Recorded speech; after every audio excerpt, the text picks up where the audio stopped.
दोस्तों नमस्कार, मैं हूं चिका सारडा। आप सभी को नया साल मुबारक हो। दोस्तों कड़ाके की ठंड पड़ रही है और मौसम विभाग का कहना है कि आने वाले दिनों में ये सर्दी और बढ़ने वाली है।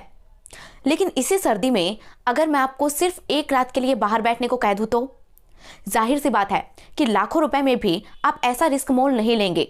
लेकिन इस सर्दी में एक व्यक्ति पिछले 2 महीने से धरने पर बैठा है, वो भी एसपी ऑफिस के बाहर। क्या चाहिए इसे? क्या है इसकी कहानी और इसे आप क्यों सुने? दोस्तों ये सवाल आपके मन में आ रहे होंगे, तो इसका सीधा सा जवाब है कि इसे चाहिए मदद और इंसाफ, जो आप दिला सकते हैं इस रिपोर्ट को शेयर करके। इस रिपोर्ट को पूरा देखें, क्योंकि इसे देखने के बाद आपकी आंखों से आंसू छलक आएंगे और आप खुद इसे शेयर जरूर करेंगे। दोस्तों सबसे पहले आप ये वीडियो देखिए।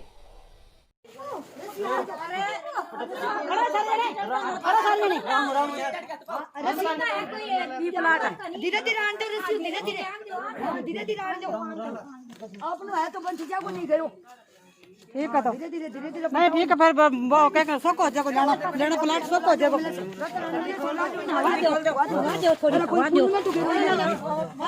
पानी पिला दो पानी वाला मंडी ला चला पानी ले मंडी ले। ये एक शख्स है जिसे बहुत ही ज्यादा बेरहमी से पीटा गया है, ये आप भी देखिए। लेकिन ये सब हुआ क्यों, ये समझते हैं।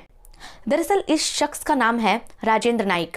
हमारे पड़ोस के ही जिले हनुमानगढ़ के रहने वाले राजेंद्र की जिंदगी में सब कुछ ठीक ही चल रहा था। यहाँ की सुरेशिया कॉलोनी में इनका घर था, जिनमें ये अपने परिवार के साथ रह रहे थे। करीब 7 साल पहले अपने इसी घर का उन्होंने सौदा किया था, क्योंकि इन्हें पैसों की जरूरत थी। घर का सौदा तय हुआ था करीब 3.5 लाख रुपए में और 7,000 के करीब रुपए उन्हें दे भी दिए गए थे। लेकिन इस पूरे सौदे में बिचौलिए की भूमिका निभा रहे नारायण नायक, निरंजन नायक और रमजान खान ने एक खेल कर दिया। उन्होंने मकान के खरीदार से तो पूरा पैसा वसूल लिया, लेकिन राजेंद्र को पैसा नहीं दिया। ये कहना है राजेंद्र का।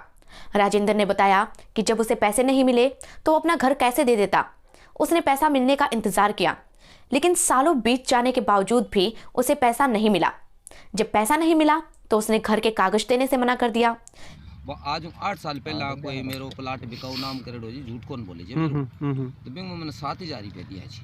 ठीक है तो 1 महीना कब जो बात करी जी, बोले 1 महीना बाद में माना कब जो 1 महीना पैसा मना तो पहले मना कौन पहला करो बोली शाम ने दे दिया दिन के दे दिया। मैं क्यों भी पैसा कौन दिया थे, मेरे को लिखाई हुआ है मेरा टाबर बराबर का ना, तो टाबर ने लिया नहीं थे पड़ोसी लिया। बोले भाई जी दे देंगे था पैसा ले भी ना, मैं प्लाट कौन दूँ था ना दूँ कब्जा का कागज मेरे करना जी।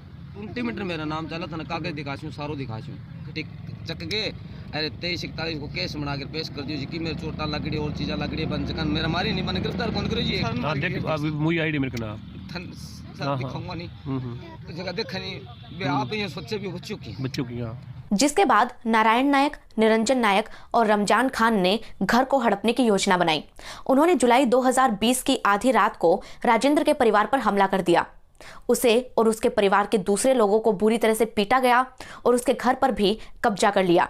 फिर क्या था दोस्तों, उसी दिन से राजेंद्र की हंसती खेलती जिंदगी दर्द भरी दास्तां में तब्दील हो गई। एक ही झटके में राजेंद्र कुमार घर से बेघर हो गए। एसपी ऑफिस दफ्तर एसपी साहब बैठा है अड़बैठिया में। तो 7वें महीने की 29 तारीख की बात है जी। और लेते हैं सामने वो देखो एसपी ऑफिस को गेट है जी। तो वो देखो ते मैं इन जगह तंबू लगा रखे जी। आज माने 2 महीना हो गया सर्दी में पड़िया नट है, हमारी कोई सुनाई को नहीं होने रही। ये देखो नाना बच्चा आ देखो आग जगा रखी जी।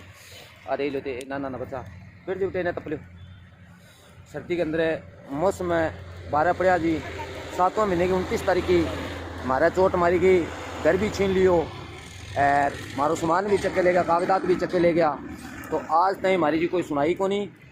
बिंग माँ रोडाले का एक पार्षद है जी, एक 59 नंबर को पार्षद है जी और इनमें 5-7 व्यक्ति रिलेटेड जी, पूरी टीम है जी। प्रशासन हमारी कोई सुनाई कौन करना रहे हो। तो मैं जो भी भाई हमारो वीडियो देखे तो आगे लाइक करे, हमारी जो भी समस्या है तो इनको हल कराने की कोशिश करे। तो मैं आज ठंड में पड़िया वो देख लियो जी। तो ना मार्कन खान पीन है, अन्नदान है, कहीं को नहीं मार्कन है, चाय पानी भी को नहीं। तो ये देख लो नाना मेरा बच्चा ले बैठी हूँ आगे जगह ठंड का माँ इतना तकड़ो ठंड पड़ना रही है। तो साहब मेरो हाथ तोड़ दियो, 5 लें भी 3 टूटड़ी है। गरीब और को सदस्यों में जी मेरा आगे पीछे कोई है को नहीं, तो मेरी कोई सुनाई कौन कर सुनाई कौन करना रही हो। तो मेरी झड़ते में बात जावे तो मेरी गौर करी जावे जी। तो मैंने जो भी है बहन भाइयों सब शौक देवे। राजेंद्र का पूरा परिवार सड़क पर आ गया। राजेंद्र ने बताया कि अस्पताल में उसका सही से इलाज भी नहीं किया गया। डॉक्टरों ने उसे जांच के बाद बिना कोई रिपोर्ट दिए ही डिस्चार्ज कर दिया। अधमरी हालत में वो पुलिस स्टेशन पहुंचा और उसने एफआईआर दर्ज करवाई, लेकिन पुलिस ने भी इस मामले में कोई एक्शन नहीं लिया।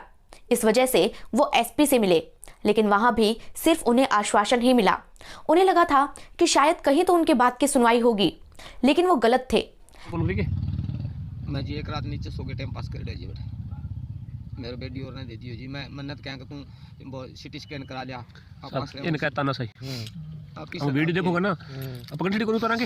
हां मन देख थारकन को नहीं आईडी उसी साइड मैं सर ने बताऊं मैं गंठड़ी में उतारे नहीं नरमाली बी उतारे तक कूट कर दिया। एसपी से लेकर पुलिस तक सब ने सिर्फ और सिर्फ उन्हें मदद का भरोसा ही दिया, लेकिन किसी ने भी कोई एक्शन नहीं लिया। इंसाफ ना मिलता देख उन्होंने एसपी ऑफिस के आगे ही धरना दे दिया।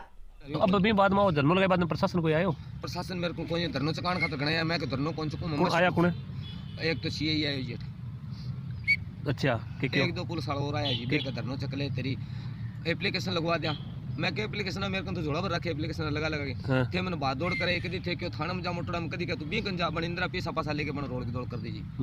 यार मेरे मारी भी इंदिरा इंदिरा को मैंने कुटायो भी हो। इंदिरा कौन है? इंदिरा जी मैडम है कोई एक स्टार है। अच्छा बिंगल मन कुटायो बीजियो सो लालचंद राम ने कुटियो भी सब्जी को थाने में कुटियो या पानी पे थाने भी कुटो भी चौकी भी कुटे। अच्छा के मीटर के लिए मीटर में बंदा ले रहा है कि कोई मीटर कोई मन बुला के बुलाए तो नहीं। अब जहाँ कोई कलेक्टर आयो या कोई एसपी कोई नहीं है? कोई नहीं है जी मेरे पास। अखबार वाले को नहीं है? अखबार वाला तो बेचारा पहले आया अब को नहीं आया। इस पूरे मामले की कोई सुनवाई नहीं हुई है दोस्तों। राजेंद्र ने कहा कि वो मंत्री बीडी कल्ला से भी मिले, लेकिन फिर भी उन्हें कोई मदद नहीं मिली। हालात ये है कि पिछले 2 महीने से वो धरने पर बैठे हैं। उनके पास राशन भी कुछ गिने चुने दिनों का ही बचा है, लेकिन अभी तक उन्हें ना इंसाफ मिला ना उनका घर वापस मिला। इस कड़ाके की ठंड में वो अपने गरीब परिवार को लेकर एक झोंपड़ी में रहने को मजबूर है। आज भी वो आस लगाकर बैठे हैं कि कोई तो उनकी मदद करेगा। दोस्तों, शरीर पर घाव और पेट में भूख लेकर वो शख्स पिछले कई महीनों से सिर्फ और सिर्फ इंसाफ का इंतजार कर रहा है। दोस्तों, जब भी ऐसा कोई मामला होता है ना, तो दोनों पक्षों में से एक सही और एक गलत होता है। सही गलत का फैसला करने का काम कोर्ट का है, लेकिन राजेंद्र के पास तो वकील के लिए फीस तक नहीं है, तो वो कोर्ट कहां से जाए, अपना केस कैसे लड़े।